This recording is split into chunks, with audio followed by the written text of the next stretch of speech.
I'm going to be very honest with you. If I had seen this book on a shelf, really seen it, I probably would have walked right past it. A Gothic romance, moody cover, big reputation, not exactly something I would freely pick up. But this wasn't a choice, this was a blind date.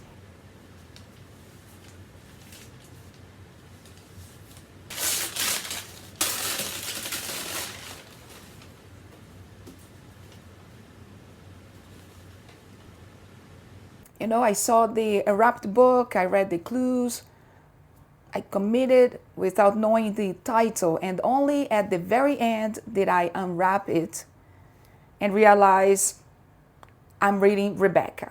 And my immediate reaction was surprise, not resistance, just surprise, because this book carries expectations, and expectations are a little intimidating.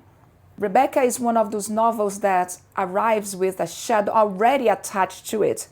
People speak about it with certainty, with reverence, sometimes even with possession, which already mirrors something the novel itself explores.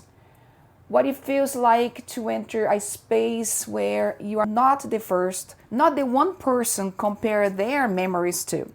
Before even reading a single page, I felt that pressure that I think it's not accidental. One of the most psychologically interesting things about Rebecca, and this is something I've noticed immediately, is that the narrator is unnamed. The choice alone tells us everything. She exists in relation to others. She defines herself through comparison. She occupies space but never comfortably. This reads impostor syndrome. She doesn't believe she belongs where she is.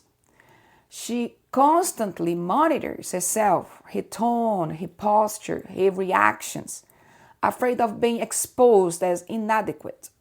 And that anxiety isn't loud, it's quiet, internal, relentless. The narrator doesn't lack intelligence or perception. In fact, she is deeply observant.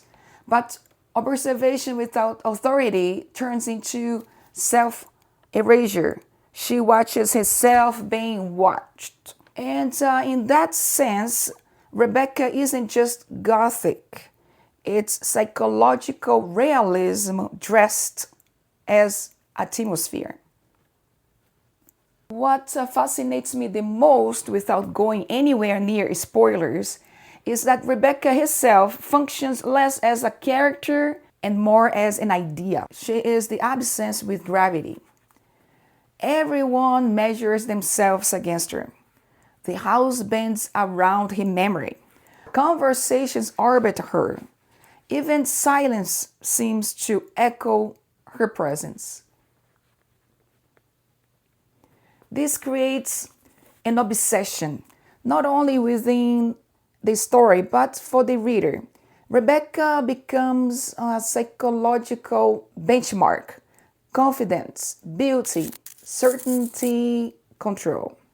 And when you live next to a myth long enough, you begin to feel unreal by comparison. Here is where Rebecca becomes really unsettling in its intelligence.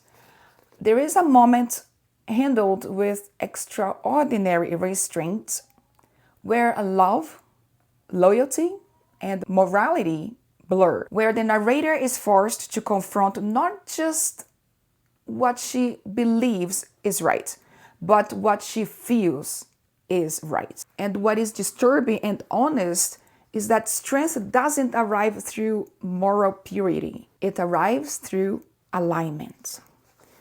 There is a shift where the narrator feels stronger, more grounded, more assertive, not because she becomes more virtuous, but because she stops comparing with an ideal and starts choosing a side. That emotional consolidation, loving someone who has done something morally indefensible, yet feeling relief, even happiness, is profoundly human. And it's not glorified, it's examined. This definitely is not a novel about goodness, it's a novel about psychological survival. What happens next is subtle but powerful. The narrator begins to occupy space differently. She stops apologizing for existing. She starts asserting herself, especially towards Danny. No longer shrinking, no longer deferring. This isn't a triumph in the traditional sense. It's not empowerment as performance, it's empowerment as acceptance. Once she stops trying to live up to Rebecca, she becomes something else entirely, someone capable of authority, decision making, and control. And that evolution is quiet, which makes it believable. So, yes, this blind date surprised me.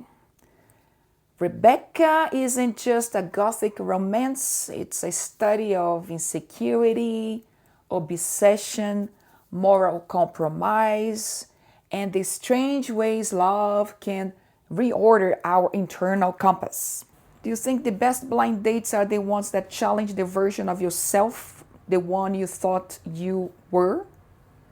Gothic novel is not something that I read, but thanks to this blind date with a book, I had an opportunity to read this book and no regret at all.